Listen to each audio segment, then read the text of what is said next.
Hey, it's Hammer Time. Today we have a special episode of Hammer Time, and we're in the office of Congressman Tom O'Halloran. Hey, Glenn. Good morning. What would you say would be some of the top issues of the caucus, of the Blue Dogs? Well, trade, the issues addressing healthcare, the economy, fiscal responsibility, some of those issues that we believe that are important to the sustainability of our economy and moving forward as a nation. With a divided government now, what are if we picked off a few of those issues, like trade, for example, we've got a new trade agreement. What do you believe the prospects are of passage in the next Congress? I think the outlook is good. I believe that most of our members want to see a fair trade agreement. This is not that much different than the old NAFTA, so the transition should be fairly easy. And it's always good when the three countries can come together. Trade's such an important issue, over $1 billion of commerce every day between Mexico and the United States alone, and a considerable amount up north too.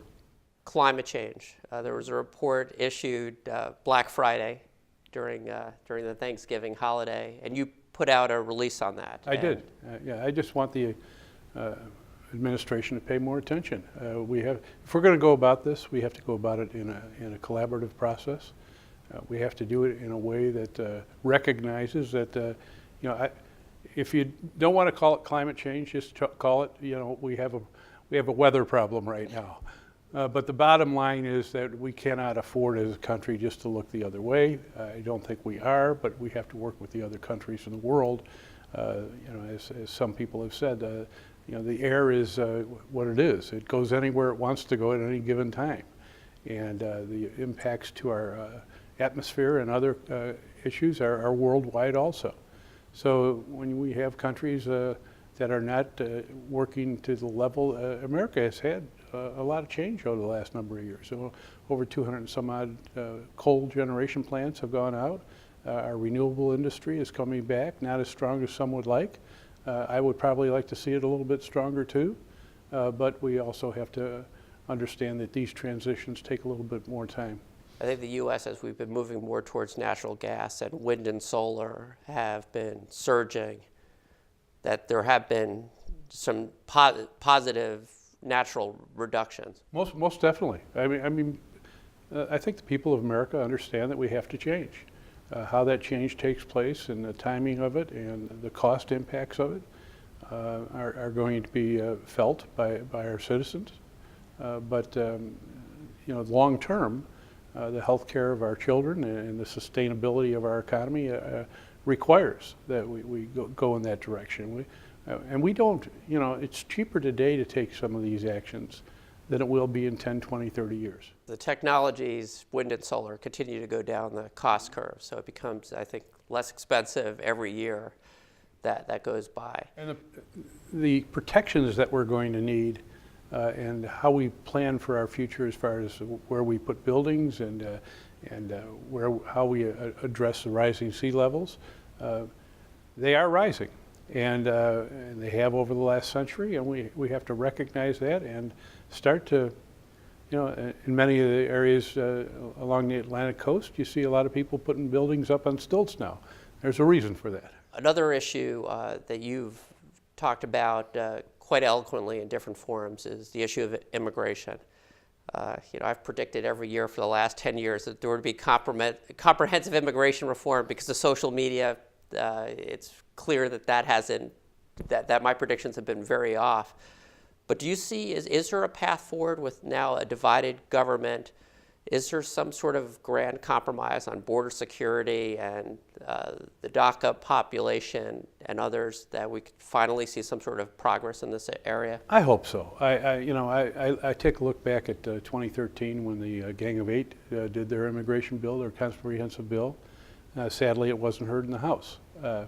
I think that's the path we need to take. We can't do it step by step and have a process that goes on for the next 20 years. We need a secure border.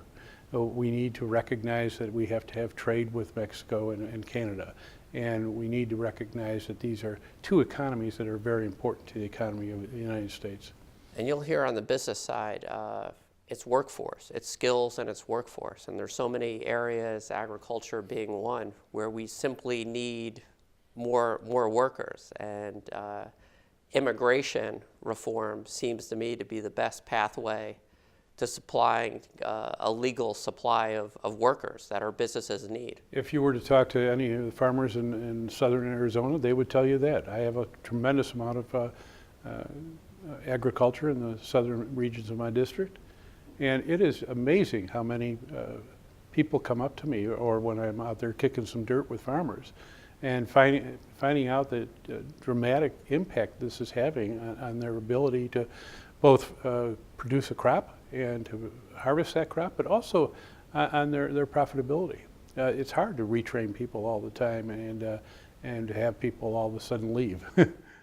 You also serve on the Armed Services Committee, and I believe that there was a recent report that just came out in terms of the U.S., our defense capabilities that raised some alarms in terms of our ability to deal with both China and Russia. Interested in your thoughts about that report. Well, I believe the actions we've taken over the last 2 years will help allay some of those fears. Of course, both of those countries have been very aggressive while we've been tied up in Iraq and Afghanistan and Syria.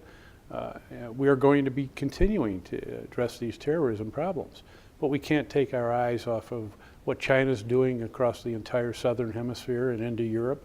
The 5 ports in Africa, obviously a military presence that they want within that whole hemisphere, and of course Russia with not only what occurred recently with the Russian Navy and the Ukrainian Navy, but also their sense that they want to have more control over the Eastern European frontier, and we have to.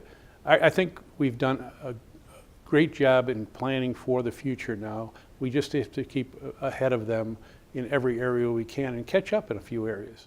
Well, when you say catch up, what area I'm curious about your thoughts are cybersecurity? Well, cybersecurity is one, obviously, it's going to be with us for the rest of our lives. This is another part of our national defense and our economic defense that is going to be critical that government works together. But it's also critical for us, so we can't afford to lose our satellites. Our military depends on them. And so you're going to see a lot more work done in that area. And we're going to have to recognize also that with these two countries that are large countries, they're expanding their power base, and it's going to affect us if we don't try to put a check and balance to it. Well, Congressman, I appreciate all of your work to solve the problems that we're facing in Arizona in a constructive way. And thank you for joining us today. My pleasure. Thanks for coming by.